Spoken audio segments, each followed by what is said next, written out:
Om Swastiastu. Di sini saya dan kelompok saya akan mempresentasikan apa usaha yang ingin kami buat, yaitu yang bernama telur bebek Jaya Abadi.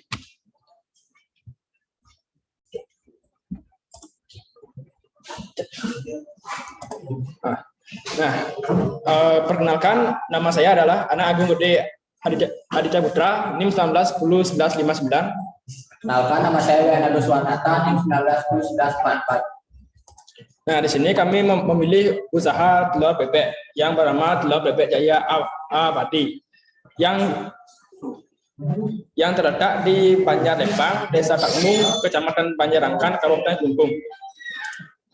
Nah, yang pertama ada volume operasi, yaitu tanah seluas 400 meter persegi atau 4 aro dengan kapasitas 2.500 ekor bebek. Mesin dan peralatan yang digunakan, yaitu yang pertama pompa air, kelistrikan, lampu penerangan, baskom, ember, cangkul, sekop, dan tempat air.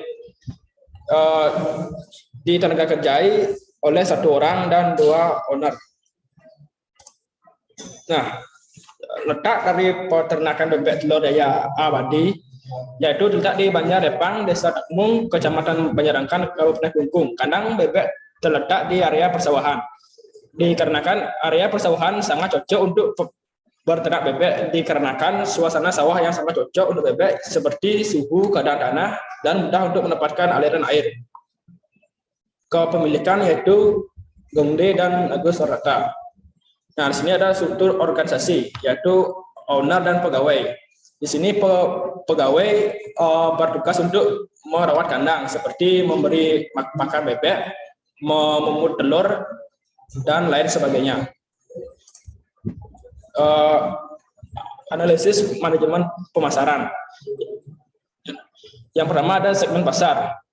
Konsumen segmen pasar yaitu untuk telur bebek adalah kepada pengepul telur asin, pentas telur, dan serati Banten atau penjual Banten, yang dimana telur bebek seringkali digunakan untuk upacara agama di Bali, dan daging bebek digunakan untuk kebutuhan Banten pada upacara agama di Bali, serta daging bebek juga diperuntukkan untuk pengepul daging pasar. Yang kedua ada segmen geografis.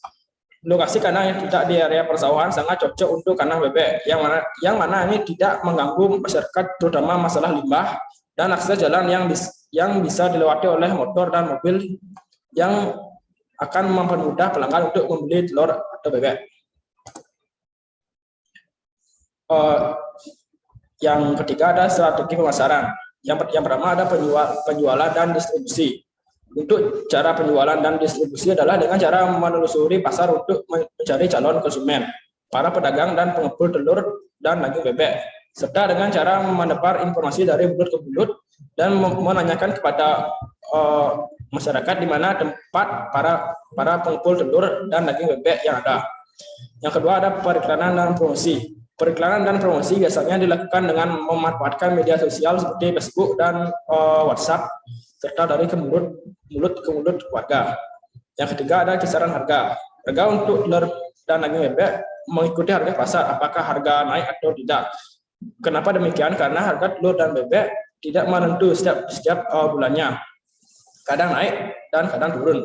Hal ini juga dikarenakan impor telur dan daging bebek dari luar negeri yang dapat mempengaruhi harga. Yang selanjutnya akan dilanjutkan oleh teman saya. Kemudian di sini ada analisa manajemen pemasaran segmen persaingan. Dalam segmen persaingan perbandingan harga ini, saya ambil misalnya ada contoh usaha dari saya yang ternak bebeknya menjual telur sebesar 70.000 per kerat dan 65.000 per ekor bebek untuk konsumsi dagingnya. Sedangkan ternak bebek saingan kami Pak Wayan menjual telur bebek senilai 75 per kerat dan bebek 70.000 per ekor. Kemudian ada kualitas bebek dan telur. Kualitas bebek kami sudah terjaga dan disortir setiap bulannya untuk bebek tua dan dipisahkan dengan bebek bertelur untuk menjaga kualitas bebek dan telur, sehingga setiap pemasukan bebek baru itu tidak akan berpengaruh jadinya kepada kayak kesestresan bebek itu untuk bertelur itu lebih bagus dia kita dapat per bulannya. Kemudian untuk bebek yang sudah tua itu nanti kita akan kumpulkan bebek yang sudah tua itu, kemudian kita cari pengepul atau enggak yang membutuhkan daging bebek seperti penjual Banten. Contohnya kita akan jual per ekornya ataupun ke pengepul itu berapa target pengepul itu minta ke kita. Kemudian untuk telur kita tuh pasti sudah terjamin kualitasnya karena kita sudah menjaga kebersihan kandang, apalagi dengan kondisi kandang yang kita sudah buat untuk seperti atapnya tuh udah agak lebar, karena kalau bebek tuh atapnya tuh agak kecil, otomatis ketika cuaca hujan, karena bebek tuh sangat senang dia di air itu, makanya setiap hujan tuh pasti dia basahin badannya dia. Habis itu pas dia mau bertelur tuh pas ngerem di tempat tengah di bawah atap tuh dia mau bertelur, nah di sana tuh basah jadinya tempat bertelurnya, sehingga penjualan kita tuh bisa menurun drastis. Kenapa? Karena di saat telur bebek basah itu kita tidak akan dapat yang namanya telur pilihan. Nah telur pilihan ini kan dipakai untuk penetasan itik yang baru.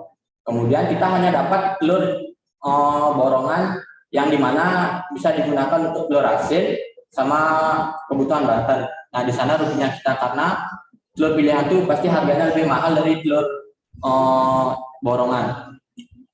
Kemudian sedangkan kualitas bebek Pak Wayan itu agak keterbelakangan karena kualitas bebek dan telur kami itu berbeda. Karena untuk bebek Pak Wayan itu dia itu nggak memprioritaskan bebek tua dan muda itu masih dicampur jadi satu, sehingga bisa berpengaruh untuk bebek yang masih bertelur dengan kondisi bagus lah lebih bilang. Nah. Kemudian untuk kualitas kandang kami itu terletak di area pesawahan dengan lebar atap bangunan kandang 4 sampai 5 asbes. Kemudian tempat kami yang nyaman untuk bebek bertelur, dan setiap ujung pada bagian asbes itu bagian ujung atap tuh di bawah tuh kita buat aliran air untuk membuat ketika hujan tuh air tuh nggak masuk ke dalam kandangnya, sehingga hanya di halaman kandang ada yang basah. Dan untuk menyalurkan air untuk hujan agar tidak becek. Dan sedangkan untuk kandang bebek Pak Wayan itu masih menggunakan 3 sampai 4 asbes, yang dimana itu bisa berpengaruh untuk kualitas telur bebek kita apabila terjadi hujan, dan karena atapnya Pak Wayan itu di bawahnya tidak dibuatkan pipa saluran air sehingga dia bisa banjir atau enggak basah semua telurnya jadi. Kemudian sini ada modal usaha. Yang pertama ada modal tetap, bangunan, mesin dan peralatan. Kemudian ada modal kerja, biaya operasional, gaji karyawan dan pakan ternak. Kemudian ada sumber dana. Sumber dana kami itu didapatkan dari 2 sumber pemodalan, yaitu pertama sumber pinjaman dan modal sendiri. Pemodalan dalam pinjaman yang didapatkan dari lembaga keuangan bank, yaitu dahulunya meminjam kurang lebih dari 500 juta untuk kebutuhan membuat kandang, alat-alat, dan membeli bibit bebek. Pemodalan modal dari pinjaman dilakukan per bulan untuk pemodalan dari pinjaman ini per bulannya dikenakan bunga dengan 0,2% selama 3 tahun dan dibayar sebulan sekali. Untuk permodalan sendiri yang berjumlah kurang lebih 50 juta dari dana simpanan, kita berdua sebagai owner, kemudian digunakan untuk kebutuhan pakan ternak setiap 3 minggu sekali. Nah, di sini anggaran biaya usaha kami. Yang pertama ada kontrak tanah per tahunnya, yaitu 5 juta rupiah. Kemudian ada biaya pembangunan kandang, yaitu 100 juta. Saya sudah bulatkan semuanya ini biaya untuk pembangunan kandangnya sama ongkos tukang kayak gitu. Kemudian ada biaya untuk kita beli bibit bebeknya, yaitu 2.500 per ekor yang berharga 120 juta. Dengan harga per ekornya itu 65.000. Kemudian ada pakan bebek per 1 bulannya, yaitu 90 juta. Kemudian ada biaya pembuatan listrik yang itu 500.000. Kemudian kita juga di sini kita sudah menggunakan air sumur bor yang tidak menggunakan air dari sumber itu Karena kalau kita menggunakan air dari subak itu siapa tahu hujan, sehingga air-air di subak itu kan nggak tahu kita ada cacing kayak gitu. Jadinya untuk bebek itu berpengaruh juga dia. Makanya kita lebih mengutamakan untuk smooth pot. Kemudian kita juga menggunakan mesin pompa air untuk mengalirkan saluran airnya dengan mengeluarkan dana 4,5 juta. Kemudian kita untuk penerangan lampu menggunakan lampu 20 watt dengan jumlah 20 lampu dengan biaya 300.000. Kemudian ada pipa saluran air dengan 3 juta rupiah untuk dan ongkos pasangnya. Kemudian ada gaji karyawan per bulannya di sini 1,5 juta. Kemudian total dari semua anggaran biaya usaha kami yaitu 334.800 juta rupiah.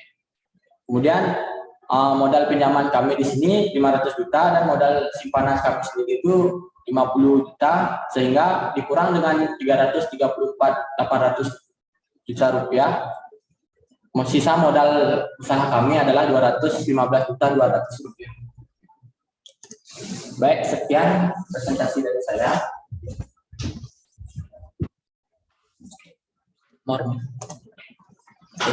Stop.